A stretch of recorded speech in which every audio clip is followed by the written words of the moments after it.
వారణాసి మహేష్ బాబు రాజమౌళి కాంబోలో వస్తున్నటువంటి అతి biggest movie అనమాట. ఈ మూవీలో కుంభా పాత్ర పోషిస్తున్నటువంటి పృథ్వీరాజ్ సుకుమారన్ ఇటీవల ఒక ఇంటర్వ్యూలో ఆసక్తికర వ్యాఖ్యలు చేశారు. ఇది నేను చేసిన పాత్రల అన్నింటికన్నా విభిన్నమైనది. అవును, రాజమౌళి గారు కూడా నాకు అంత క్లిష్టమైన పాత్రను విధించారు.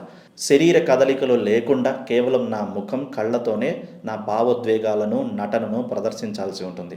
సినిమా కోసం నేను కూడా ఎంతగానో ఆసక్తిగా ఎదురుచూస్తున్నాను. ముఖ్యంగా నా పాత్ర ఎలా వచ్చింది, నేను ఎలా నటించానో మొదటిసారి నన్ను నేనే చూసుకోవాలన్న ఆతృతతో ఎంతో ఆసక్తిగా ఎదురు చూస్తున్నానంటూ కూడా తెలుపుకొచ్చారు. ప్రతి క్యారెక్టర్ కూడా తెర మీద ఎలా కనిపించాలి, ప్రేక్షకులను ఎలా ఆకట్టుకోవాలి, ఒక పాత్ర గుండెల్లోనూ లేకపోతే చిరస్థాయిగా నిలిచిపోవాలో తెలిసిన స్పష్టమైన దర్శకుడు రాజమౌళి అంటూ కూడా వారణాసి మూవీ గురించి కొన్ని కీలక అప్డేట్ చేశారు పృథ్వీరాజ్.